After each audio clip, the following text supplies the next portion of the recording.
नमस्कार दोस्तों, फिर से 7वीं क्लास से लेकर SCERT बुक से कुछ चुनिंदा प्रश्न लेकर आया हूँ। यदि अच्छा लगे तो इसको सब्सक्राइब अवश्य कर लीजिए और शेयर कर दीजिए ताकि आपके साथ साथ आपके दोस्त मित्र को भी फ़ायदा मिल सके। जैसे कि आप सब जानते हैं कि सक्षमता परीक्षा या DLED इंट्रेंस की एग्ज़ाम होने वाला है, या बिहार SSC या सीटेट में भी यह सवाल पूछा जा सकता है। बहुत ही इम्पोर्टेंट SCERT से लिया गया है। तो चलते हैं प्रश्न की तरफ। प्रश्न पहला है, प्राचीन समय में मलेरिया का इलाज किस पौधे की पत्तियों से की जाती थी? तो प्राचीन काल में जब मलेरिया का इलाज का दवा का आविष्कार नहीं हुआ था, खोज नहीं हुआ था, तो उस समय पेड़ पौधों की पत्तियों से, छालों से इलाज हुआ करता था। तो इसमें ऑप्शन ए है, ऑप्शन ए कुनैन, ऑप्शन बी नीम, ऑप्शन सी पपीता, ऑप्शन डी लाजवंती। तो हमारा प्रथम कौन सा आंसर होगा, राइट आंसर कौन सा होगा? तो right answer option A right answer होगा। अगले प्रश्न की तरफ चलते हैं दोस्तों। प्रश्न दूसरा है, मलेरिया किस प्रकार के मच्छर के काटने से होता है? तो ये प्रश्न काफ़ी बार परीक्षा में पूछ लिया है, तो इसका मुझे विश्वास है कि बहुत लोग इसके बारे में जानते होंगे। फिर भी रिवीजन के लिए डाला गया है और किताब में है, इसलिए किताब से उठाया गया है, तो इसको तो छोड़ना है नहीं किसी हाल में। तो पहला ऑप्शन है एनाफिलीज मच्छर, बी है एनाफिलीज मादा मच्छर, जीवाणु से, विषाणु से। तो हमारा सही ऑप्शन क्या होगा? मादा मच्छर से होता है एनाफिलीज। मादा मच्छर जब काट लेती है तो क्या होता है? मलेरिया। और यह कब काटता है? सुबह में काटेगा, नहीं तो शाम को काटेगा। दोपहर में क्या हो जाता है? निष्क्रिय हो जाता है। अगला प्रश्न की तरफ चलते हैं दोस्तों। प्रश्न 3 नंबर है, बिहार में कौन सा जिला में बेटियों के जन्म लेने पर खुशियां मनाई जाती हैं? बहुत बेहतरीन प्रश्न है, आपकी किताब से है बिल्कुल। और देखिए, बेटियों के जन्म पर वहाँ खुशियां मनाई जाती है। हमारे यहाँ बिहार की ही बात बता रहे हैं। बहुत ऐसे ज़िले हैं जहाँ पे बेटियां होती है तो लोग सही से बोलते नहीं हैं, उससे नफरत करते हैं। तो आप लोगों से निवेदन है कि बेटियां अगर जन्म हो ले तो वाकई में खुशियां की, लक्ष्मी की आगमन होती है। तो इसका आंसर क्या होगा? Option A Munger, option B Patna, option C Madhubani, option D Bhagalpur. तो इसका ऑप्शन राइट आंसर होगा भागलपुर में एक धरहरा गांव है जहां पे बेटियां जब जन्म लेती है तो वहां के लोग खुशियां मनाते हैं। अगले प्रश्न की तरफ चलते हैं दोस्तों। प्रश्न 4 है,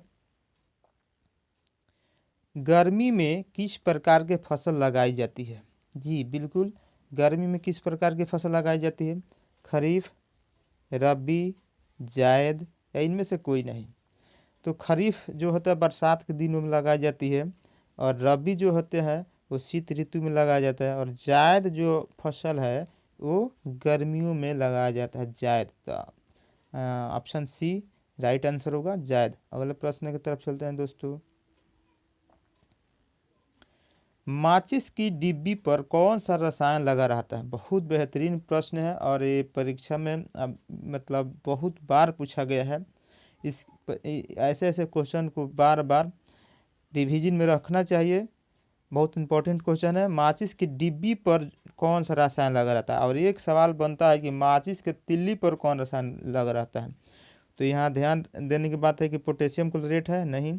लाल फास्फोरस और सल्फर है। जी यही है आपका राइट आंसर। क्या होगा? ऑप्शन बी राइट आंसर होगा, लाल फास्फोरस और सल्फर।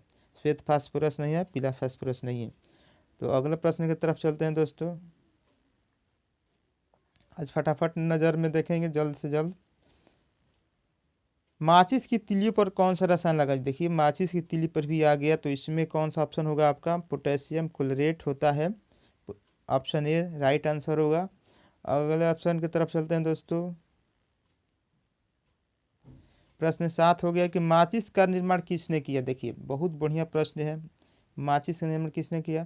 तो ऑप्शन ए दे रहा है कार्ल कार्ल लुडनस्टन स्टान हो गया, लुडनस्टन होता है, Karl Marx, James Mill, Alexander Fleming. तो इसमें सही ऑप्शन अब मेरा होगा ऑप्शन ए होगा, कार्ल लुडनस्टन होता है। अगला प्रश्न तरफ चलते हैं दोस्तों। माचिस का निर्माण कब हुआ? बहुत बढ़िया क्वेश्चन है ये कि माचिस का निर्माण कब हुआ दोस्तों। तो इसका ऑप्शन पहला ऑप्शन है 1853, 1855, 1857, 1858। तो हमारा सही ऑप्शन क्या होगा? ऑप्शन बी राइट आंसर होगा, 1855 में हुआ था। तो अगले प्रश्न की तरफ चलते हैं दोस्तों। अगला प्रश्न है माचिस का निर्माण सर्वप्रथम कहाँ हुआ था? तो कहाँ हुआ था? पहला ऑप्शन स्वीडन, बी है चिल्ली, सी है चीन, डी है जापान। तो कहाँ हुआ था? तो सर्वप्रथम कहाँ हुआ था माचिस का निर्माण? तो स्वीडन में हुआ था दोस्तों। अगले प्रश्न की तरफ चलते हैं दोस्तों। प्रश्न नंबर 10, मोमबत्ती किस चीज़ से बनी है? किस चीज़ से बनी है मोमबत्ती? तो हाइड्रोजन और कार्बन ऑप्शन पहला, दूसरा कार्बन डाइऑक्साइड जलवाष्प, तीसरा कोयला, जल और वायु, डी ऑप्शन है इनमें से कोई नहीं। तो मोमबत्ती किस चीज़ से बना है दोस्तों? तो हमारा ऑप्शन कौन होगा? तो हमारा राइट आंसर क्या होगा? हाइड्रोजन और carbon. Option A right answer होगा, हाइड्रोजन और कार्बन से मोमबत्ती बनी होती है। अगले प्रश्न की तरफ चलते हैं दोस्तों। चूने के पानी में कार्बन डाइऑक्साइड गैस प्रवाहित करने पर चूने का पानी कैसा होता है? बहुत बढ़िया प्रश्न है, और इस तरह का प्रश्न बिल्कुल आना ही मतलब आने का 100% चांस रहता है। ध्यान से सुनिएगा। ऑप्शन नीला ए है, ऑप्शन बी है दूधिया हो जाता है, ऑप्शन सी बैगनी हो जाता है, ऑप्शन सी आसमानी हो जाता है। तो क्या इसका आंसर होगा सर? तो ऑप्शन बी राइट आंसर होगा, दूधिया हो जाता है। अगले प्रश्न की तरफ चलते हैं दोस्तों। ईंधन के जलने पर क्या बनता है? कार्बन डाइऑक्साइड और जलवाष्प। ऑप्शन बी है ऑक्सीजन, ऑप्शन सी है जलवाष्प, ऑप्शन डी है कार्बन मोनोऑक्साइड। तो इसका सही ऑप्शन ऑप्शन ए सही होगा, कार्बन डाइऑक्साइड और जलवाष्प बनता है। अगले प्रश्न की तरफ चलते हैं दोस्तों। सर्वप्रथम बादलों में रगड़ के कारण उत्पन्न होने वाली विद्युत की उपस्थिति को दर्शाने वाले वैज्ञानिक कौन थे? बहुत सुंदर प्रश्न है दोस्तों। ऑप्शन ए है कार्ल लुडनस्टन, बी है लुई पास्चर, सी है बेंजामिन फ्रैंकलिन, डी है अलेक्जेंडर फ्लेमिंग। तो इसका सही ऑप्शन क्या होगा? बेंजामिन फ्रैंकलिन जो थे उन्हीं के द्वारा सर्वप्रथम बताया गया था। तो ऑप्शन अगले ऑप्शन की तरफ चलते हैं दोस्तों। ऑप्शन 14 नंबर आ गए हम लोग। उर्वरक किस प्रकार का लवण है? बहुत अच्छा प्रश्न है और पूछता है इस तरह का प्रश्न। तो उर्वरक किस प्रकार का लवण है? कार्बनिक है, अकार्बनिक है, दोनों है, डी है इनमें से कोई नहीं है। तो किस प्रकार का है? तो ये इसका सही ऑप्शन क्या होगा? ऑप्शन बी राइट आंसर होगा, अकार्बनिक। अकार्बनिक होता है, कार्बनिक नहीं होता, अकार्बनिक होता है। तो अगले प्रश्न की तरफ चलते हैं दोस्तों। 15 नंबर, मरीनो ऊल के नाम से प्रसिद्ध 13वीं शताब्दी में सबसे अच्छा ऊन का उत्पादन किस देश में हुआ था? देखिए 13वीं शताब्दी की बात है, उस समय ऊन उत्पादन जो एक देश करता था उस ऊन का नाम था मैरिनो ऊल के नाम से प्रसिद्ध था। तो कौन सा देश होगा? तो ऑप्शन ए है जापान, बी तुर्की, सी अमेरिका, डी स्पेन। तो हमारा सही ऑप्शन होगा ऑप्शन डी स्पेन देश ने उस समय जो मेरिनो वूल के नाम से उत्पादन कर रहा था। अगले प्रश्न की तरफ चलते हैं दोस्तों। प्रश्न 16 नंबर, बिहार के कौन सा जिला रेशमी वस्त्र के लिए प्रसिद्ध है? बहुत अच्छा ऑप्शन है। ऑप्शन ए है मुंगेर, ऑप्शन ए है Munger, option B Madhubani, option C Bhagalpur, option D Muzaffarpur. तो कौन सा होगा बिहार का? तो ऑप्शन सी राइट आंसर होगा भागलपुर। और एक और जिला हुआ करता था उस समय, कांजीवरम है, कांजीवरम के नाम से जो है तमिलनाडु में। ये दोनों जो जगह था भागलपुर और कांजीवरम, जो किस लिए प्रसिद्ध था? रेशमी वस्त्र के लिए प्रसिद्ध था। अगले प्रश्न की तरफ चलते हैं दोस्तों। रेयान का पहला कारखाना कब खुला था? रेयान का पहला कारखाना कब खुला था?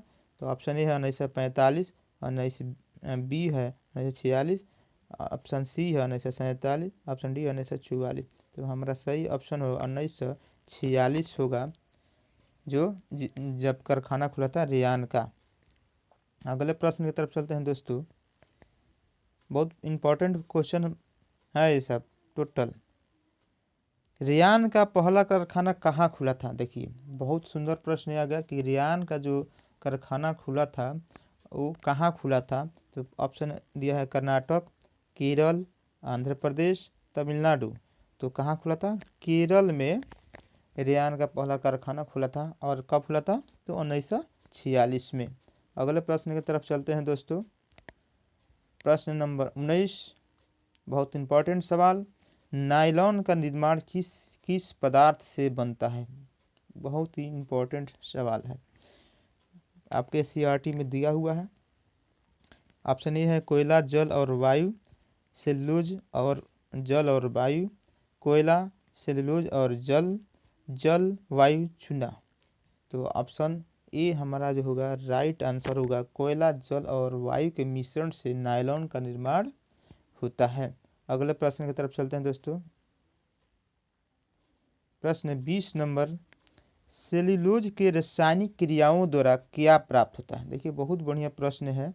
इस क्या प्राप्त होता है? देखिए नायलॉन, ऑप्शन बी में रेयान, ऑप्शन सी में रेशमी कपड़े, ऑप्शन डी में मैरीन वूल। तो इसका सही ऑप्शन क्या होगा? ऑप्शन बी राइट आंसर होगा, रेयान प्राप्त होता है सेल्यूलोज के रासायनिक क्रियाओं द्वारा। तो अगले प्रश्न की तरफ चलते हैं दोस्तों। बहुत इंपॉर्टेंट क्वेश्चन सब आया हुआ है। मुख्य रूप से बल कितने प्रकार का होता है? तो बल कितने प्रकार का होता है मुख्य रूप से दोस्तों? तो ऑप्शन ए है 2, ऑप्शन बी है 3, ऑप्शन सी है 4, ऑप्शन डी है 5। तो मुख्य रूप से कितने प्रकार का बल होता है? तो ऑप्शन ए होगा राइट आंसर। ऑप्शन ए 2 प्रकार का बल होता है मुख्य रूप से। कौन कौन? तो संपर्क बल, संपर्क बल, ठीक है दोस्तों, और एक होता है असंपर्क बल। ठीक है, एक होता है असंपर्क बल। ठीक है, तो हमारा ऑप्शन राइट आंसर क्या होगा? ऑप्शन ए। अगले प्रश्न की तरफ चलते हैं दोस्तों। चेचक की खोज कब हुआ? बहुत मतलब इम्पोर्टेंट क्वेश्चन ये भी है। 1798 में, 1799 में, 1800 ईस्वी में या 1801 ईस्वी में? कब हुआ था चेचक की खोज? तो 1798 में इसकी खोज हुआ था। याद रखिएगा, ऑप्शन ए राइट आंसर होगा, चेचक की खोज 1798 में हुआ था। अगला प्रश्न की तरफ चलते हैं दोस्तों। बहुत इंपॉर्टेंट प्रश्न है कि चेचक की खोज किसने किया? अब बताना है कि चेचक का खोज किसने किया। तो ऑप्शन ए है Edward Jenner, Alexander Fleming, Robert Koch, option D है न्यूटन। तो इसमें किसने चेचक की खोज किया था? Edward Jenner. देखिए एक जो क्वेश्चन इस तरह का क्वेश्चन है जो सक्षमता परीक्षा में बहुत ज़्यादा चांस है इस तरह के प्रश्न पूछने का, या सीटेट में भी पूछ सकता है, डीएलएड में भी पूछ सकता है, बिहार एसएससी में पूछ सकता है। तो ये आप लोग ध्यान से इसको देखिए, सभी विद्यार्थियों के लिए, सभी अभ्यर्थियों के लिए है। अगला प्रश्न की तरफ चलते हैं दोस्तों। पेनिसिलिन एंटीबायोटिक का खोज किसने किया? देखिए पेनिसिलिन का खोज किसने किया था, एंटीबायोटिक जो बना था पेनिसिलिन एंटीबायोटिक का खोज किसने किया था? तो बहुत सुंदर प्रश्न है। Edward Jenner, Alexander Fleming, Robert Koch, Newton. तो बहुत ही सुंदर क्वेश्चन है। इसका खोज किसने किया था? ऑप्शन बी, अलेक्जेंडर फ्लेमिंग ने किया था। अगले प्रश्न की तरफ चलते हैं दोस्तों। एंथ्रेक्स रोग किसके द्वारा होता है? देखिए बहुत बढ़िया प्रश्न है। एंथ्रेक्स रोग जो होता है किसके द्वारा होता है? एंथ्रेक्स रोग होता है किसमें? तो यह जानवरों में, अधिकांश में जानवरों में होता है। और ये एंथ्रेक्स जो रोग है एक संक्रामक बीमारी है। याद रखिएगा दोस्तों, यह एक संक्रामक बीमारी है। ऑप्शन ए बोल रहा है विषाणु, ऑप्शन बी बोल रहा है जीवाणु, ऑप्शन सी बोल रहा है मच्छर, ऑप्शन डी बोल रहा है सभी से। तो सभी से तो होगा नहीं, मच्छर से तो मलेरिया होता। अब दो ऑप्शन है तो ऑप्शन बी हमारा राइट आंसर होगा। जीवाणु से एंथ्रेक्स रोग होता है और इसकी खोज 1976 ईस्वी में हुआ था। और किसने किया था? तो रॉबर्ट कोच नामक वैज्ञानिक ने एंथ्रेक्स रोग का खोज किया था। चलिए अगला प्रश्न की तरफ चलते हैं। एंथ्रेक्स रोग की खोज कब हुई? देखिए बता दिए हैं पहले ही कि कितना में हुआ था, 1976 में। ऑप्शन ए राइट आंसर होगा। अगले प्रश्न की तरफ चलते हैं दोस्तों। एंथ्रेक्स रोग की खोज किस वैज्ञानिक के? भी बता दिए कि एडवर्ड जेनर, रॉबर्ट कोच। तो रॉबर्ट कोच ने ही किया था। एंथ्रेक्स रोग जो जानवरों में मुख्य रूप से होता है। अगला प्रश्न की तरफ चलते हैं दोस्तों। रतौंधी किस विटामिन की कमी से होता है? बहुत अच्छा प्रश्न है। ऑप्शन ए, ऑप्शन बी में है बी से, सी विटामिन सी से, विटामिन के से। कौन सा रतौंधी से होता है, किस विटामिन की कमी से रतौंधी होता है? तो ऑप्शन ए राइट आंसर होगा। ऑप्शन ए राइट आंसर होगा। ए से ही रतौंधी रोग होता है, विटामिन ए। अगले प्रश्न की तरफ चलते हैं दोस्तों। बरौनी तेल शोधक कारखाना कब स्थापित हुआ? बहुत ही ज़बरदस्त प्रश्न है दोस्तों। ऑप्शन ए है 1964, बी ऑप्शन है 1963, सी है 1965, 1962। तो कौन सा ऑप्शन सही होगा आपका? बरौनी तेल शोधक कारखाना कब स्थापित हुआ था? तो ऑप्शन ए होगा 1964 में रूस के सहायता से बरौनी तेल शोधक कारखाना स्थापित हुआ था। याद रखिएगा किसके सहयोग से हुआ था? तो रूस एवं उसमें एक रोमानिया का भी कुछ हाथ था इसको स्थापित करने में, लेकिन ज़्यादा जो भूमिका था रूस का था, इसलिए रूस ऑप्शन अगर आए तो रूस मारिएगा। अगले प्रश्न की तरफ चलते हैं दोस्तों। लास्ट प्रश्न है, बरौनी तेल शोधक कारखाना किस देश के सहयोग से स्थापित हुआ? बिल्कुल अभी बता दिए इस क्वेश्चन को। तो कौन सा इसका उत्तर होगा? ऑप्शन ए राइट आंसर होगा हम लोग का। ऑप्शन ए, रूस के सहयोग से और रोमानिया का भी कुछ सहयोग था, दोनों के सहयोग से बरौनी तेल शोधक कारखाना का स्थापना हुआ था। तो कैसा लगा हमारा ये वीडियो? और काफ़ी बेहतरीन प्रश्नों का सीरीज था। तो हमें उम्मीद है कि आपका 1 नंबर कम से कम इस सीरीज से आ जाएगा, निश्चित तौर से आना ही है। इस वीडियो को सब्सक्राइब आप लोग नहीं करते हैं, बहुत काफ़ी मेहनत से क्वेश्चन टाइपिंग करना पड़ता है, इसको रिकॉर्डिंग करना पड़ता है, उसके बाद इसको मिक्सिंग करना पड़ता है, तो इसलिए बहुत सारी समय लग जाता है दोस्तों। तो आप सबसे निवेदन है कि इसको सब्सक्राइब कर लीजिए और शेयर कर दीजिए, लाइक करिए, ताकि मेरा भी हौसला बढ़े और इस तरह की वीडियो बार बार लेकर आए हम। तो धन्यवाद। जय हिंद, जय भारत।